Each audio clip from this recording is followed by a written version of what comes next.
Welcome to Algorithmic Arguments. I'm your host, the Orchestrator. Tonight, we tackle a question that's both timely and timeless. Should the Congressional Medal of Honor be awarded to non-military personnel who demonstrate extraordinary heroism? This is a debate that gets to the heart of how we define valor, service, and sacrifice in our society. Joining me are experts from diverse fields, each bringing unique perspectives to the table. We have Marisol The Shark Vega, a seasoned attorney with a deep understanding of constitutional law. Venerable Tenzin Dorje, whose insights into human nature and compassion will surely enrich our discussion. Bracco, who brings practical wisdom from his experience in construction and everyday heroism. And Madame Lucille Beauregard, whose dramatic storytelling skills will help us explore the narrative around heroism. Over the next hour, we'll dissect this complex issue, challenge assumptions, and seek a deeper understanding of what it means to be heroic. Let's dive in. I'd like to pose a question. What's the underlying principle behind the Congressional Medal of Honor? Is it solely to reward military valor, or is it to recognize acts of extraordinary heroism that put others' lives at risk? The medal's current criteria specify that it's awarded for conspicuous gallantry and intrepidity at the risk of life above and beyond the call of duty.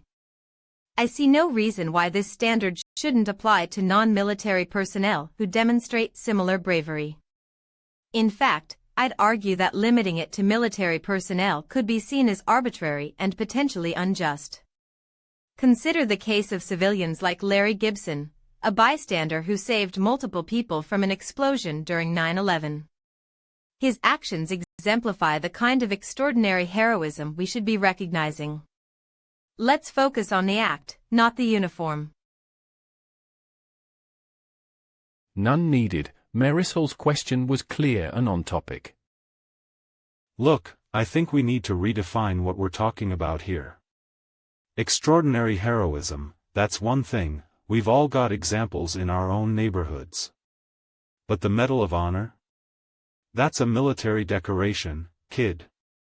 It's for acts of valor above and beyond in combat. You start handing that out to civilians, you're watering down its value. I'm not saying some non-military types don't show incredible bravery. Think about first responders, people who rush into burning buildings. With all due respect, though, we can't just expand the criteria without thinking about what it means for those already serving. I'd rather see a separate recognition established that's just as prestigious, but specific to civilian heroics. That way, you're not comparing apples and oranges. I'm just saying, let's keep the Medal of Honor where it's meant to be, in the hands of our troops who've shown true valor under fire. Let's focus on the core issue. What constitutes heroism worthy of recognition, and should the criteria be limited to military personnel? Perhaps we should consider the root of the question, what is honor? In Buddhism, we speak of cultivating virtue and recognizing excellence. The Medal of Honor, as I understand it, was established to recognize selfless acts that go beyond duty. If non-military personnel demonstrate extraordinary heroism, breathing in, breathing out, why not acknowledge it with this symbol of honor?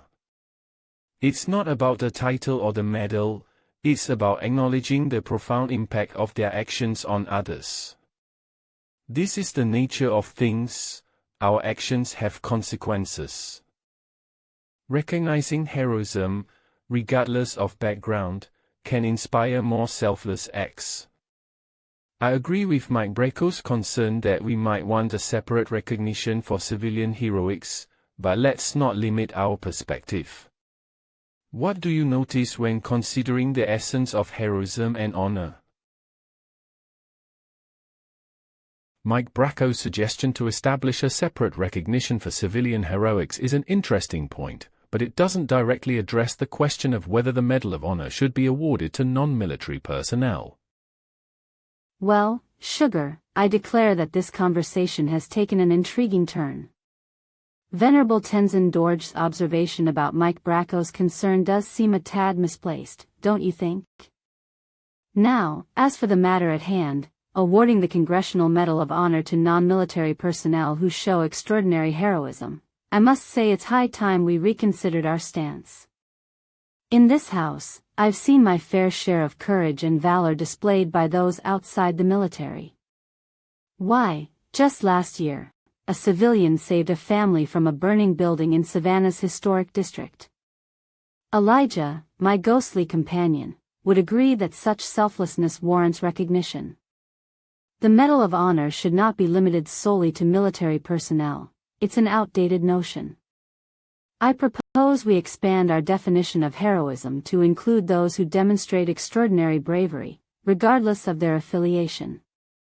Bless your heart, let's give credit where credit is due. As we explore the possibility of awarding the Congressional Medal of Honor to non-military personnel, I'd like to propose a thought experiment. What if we broaden the criteria to include acts of extraordinary heroism beyond traditional military contexts? Consider the case of civilians who risk their lives to save others in emergency situations. Shouldn't their bravery be recognized with our nation's highest honor? The Medal of Honor's prestige would undoubtedly amplify the impact of such stories, inspiring a wider audience. Let's examine this angle further and see where it takes us. Look, I understand where you're all coming from, but let's not lose sight of what we're dealing with here, a national treasure that's been earned by our troops. The Medal of Honor's got history and prestige behind it. You can't just alter its purpose without considering the implications. I'm saying we should think about why it's exclusively for military valor before changing course. Take Larry Gibson, that civilian who saved people during 9/11, his actions are undeniably heroic. However, I believe creating a separate but equal recognition for civilians like him is one thing, muddying the Medal of Honor's criteria seems another.